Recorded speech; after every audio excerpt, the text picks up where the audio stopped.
would be with Select or Select Plus, we don't get to talk about member perks unless the employer brings it in. So it's great for the choice plan. I'm right with you, James, because I have a lot of those, and you're right. Member perks is a great piece to add on to that. So great point.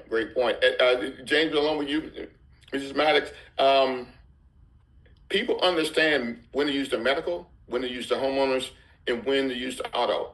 And James just talked about stories.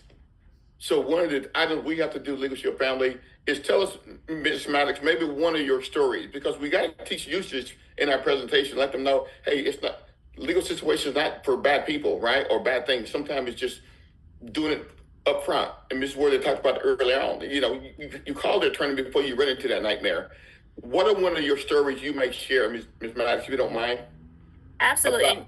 And we've heard it so many times, but I like to utilize this one because it's super, super practical in reference to being proactive as opposed to always having to wait to be reactive.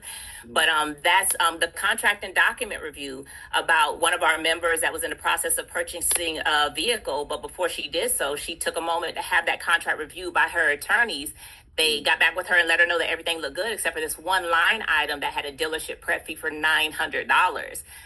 Obviously they told her what that meant was, in essence, a really expensive detail for a wash and vacuum of her vehicle. She went back to the dealership, let them know that under advisement of her attorney, and already that sounds so super powerful, right?